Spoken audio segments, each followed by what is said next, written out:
बहुत सारे मैं अपने नीचे घर में बोल सकता हूँ, मेरे जो भाई है बहन है, कुछ उनमें से नीट दिए थे, वो कंप्लीटली डिमोरलाइज्ड है। उनके पास मेरे में हिम्मत नहीं है कि मैं उनके जाके ये बताऊं कि नहीं कुछ नहीं होगा, तो अगले साल के लिए ठीक से प्रिपरेशन ले। मेरी हिम्मत नहीं बन पा रही है। और वहां पर हमारे शिक्षा मंत्री, प्रधानमंत्री इस पे चुप्पी साध के बैठे हुए हैं कि हमेशा पेपर लीक के कांड में गुजरात का ही नाम आता है, हमेशा आता है। मुझे पता नहीं क्या चलता है गुजरात में, तो बीजेपी का सरकार है, वो लोग क्या करते हैं मुझे पता नहीं। हर बार पेपर लीक का अगर नाम आया तो आप गुजरात का नाम लिख सकते हो वहां बिना कुछ सोचे भी। तो ये जो चीज, ये जो छवि गुजरात का बनाया गया है बीजेपी सरकार द्वारा, उसे भी चेंज करना है। नीट परीक्षा छात्र का जो भी हुआ है उसके लिए मोदी का जवाब दो। नीट परीक्षा में जो दागी हुआ है उसके लिए एजुकेशन मिनिस्ट्री जवाब दो। नीट परीक्षा के लिए जो दागी हुआ है उसके लिए जवाब दो। नीट परीक्षा के लिए जो भी हुआ है एजुकेशन मिनिस्ट्री जवाब दो। मोदी द्वारा दिख एजुकेशन मिनिस्ट्री द्वारा दिख परीक्षा छात्रों के साथ जो धांधली हुआ है इस सरकार में, मोदी उसके लिए जवाब दीजिए।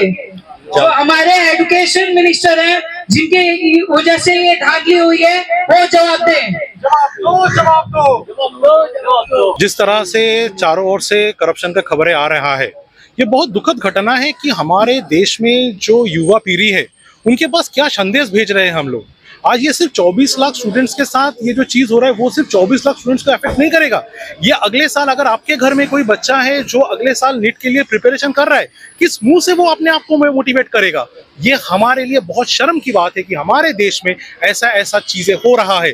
तो हमारा प्रोटेस्ट इसलिए है कि इसके ऊपर सख्त से सख्त कार्रवाई करना चाहिए, प्रशासन को जांच होनी चाहिए, निष्पक्ष जांच होनी चाहिए, और उसका जो रिजल्ट है वो सामने आना चाहिए। करना तो चाहिए, लेकिन जहां पर हमारे माननीय शिक्षा मंत्री देश के पहले दिन से बोल रहे हैं बिना जांच के कि कुछ हुआ ही नहीं है, तो आप कितना उम्मीद रख सकते हो उनसे।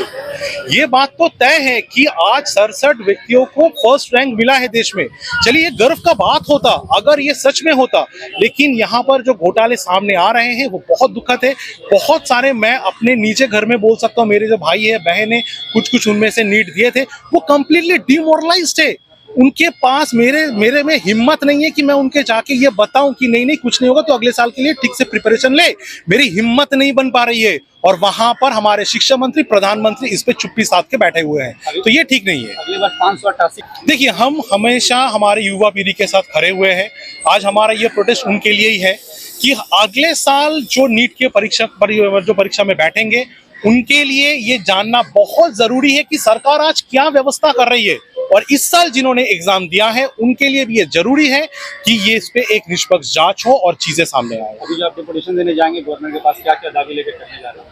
हमारा यही रहेगा कि एक निष्पक्ष जांच होना चाहिए और वहां से जो भी गिल्टी है उसको पकड़ना चाहिए। एक चीज तो हमेशा, ये कोइंसिडेंस भी आप कह सकते हो कि हमेशा पेपर लीक के कांड में गुजरात का ही नाम आता है, हमेशा आता है। मुझे पता नहीं क्या चलता है गुजरात में, तो बीजेपी का सरकार है, वो लोग क्या करते हैं मुझे पता नहीं। हर बार पेपर लीक का अगर नाम आया तो आप गुजरात का नाम लिख सकते हो वहां बिना कुछ सोचे भी। तो ये जो चीज, ये जो छवि गुजरात का बनाया गया है बीजेपी सरकार द्वारा, उसे भी चेंज करना है।